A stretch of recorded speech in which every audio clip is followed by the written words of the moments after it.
శంకర్ షణ్ముఖం అంటే ఎవరికి బలుబు వెలగకపోవచ్చు. కానీ డైరెక్టర్ శంకర్ అంటే ఆయన తీసిన సినిమాలన్నీ గుర్తొస్తాయి. భారతదేశం గర్వించదగ్గ దర్శకుల్లో ఆయన కూడా ఒకరు.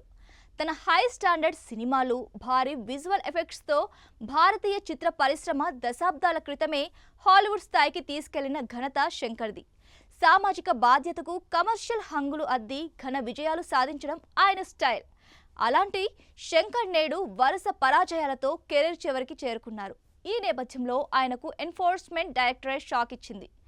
జెంటిల్మెన్ నుంచి నేటి గేమ్ చేంజర్ వరకు ఒక్కటే ఫార్ములాతో సినిమాలు తీస్తూ వచ్చారు శంకర్. తీసింది తక్కువ సినిమాలు అయినా తరతరాలు చెప్పుకునే పేరును సంపాదించారు.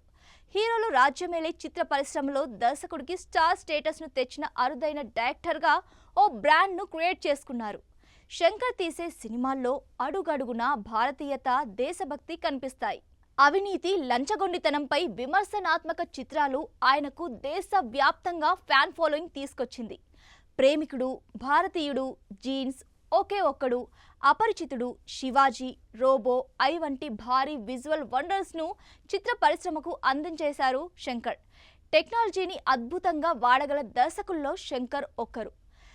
90వ దశకంలో అందుబాటులో ఉన్న సాంకేతికతతో ఆయన అద్భుతాలు క్రియేట్ చేశారు. జీన్స్ చిత్రంలోని ఒక పాటను ప్రపంచంలోని 7 వింతల వద్ద షూట్ చేస్తే సినీ జనాలు ముక్కున వేలేసుకున్నారు.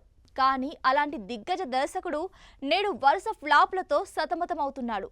స్నేహితుడు, భారతీయుడు 2, గేమ్ చేంజర్లు ఆయన ఇమేజ్ను డ్యామేజ్ చేశాయి. మూలిగే నక్క మీద తాటికాయ పడినట్లుగా శంకర్కు ఇప్పుడున్న సమస్యలు చాలవు అన్నట్లుగా ఆయనకు ఈడీ షాక్ ఇచ్చింది. మనీ లాండరింగ్ నిరోధక చట్టం ప్రకారం శంకర్కు చెందిన దాదాపు 10 కోట్ల ఆస్తులను జప్తు చేసింది.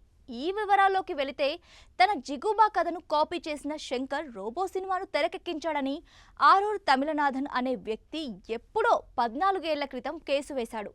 కాపీరైట్, ఐటీపీ చట్టాలను శంకర్ ఉల్లంఘించారని పిటిషన్లో పేర్కొన్నాడు. ఈ కేసు నడుస్తూ ఉండగానే film and television institute of India report కూడా శంకర్కు ప్రతికూలంగానే తీర్పునిచ్చింది. దీని ఆధారంగా శంకర్ కాపీరైట్ యాక్షన్లోని సెక్షన్ 63ని ఉల్లంఘించినట్టుగా ఎన్ఫోర్స్మెంట్ డైరెక్టరేట్ నిర్ధారించింది. దీని ప్రకారమే శంకర్ ఆస్తుల్ని జప్తు చేసినట్లు తెలిపింది. శంకర్ ఆస్తులను ఈడీ అటాచ్ చేసినట్లుగా వార్తలు రావడంతో చిత్ర పరిశ్రమ ఒక్కసారిగా ఉలిక్కిపడింది. దీనికి సంబంధించిన మరిన్ని వివరాలు బయటకు రావాల్సి ఉంది.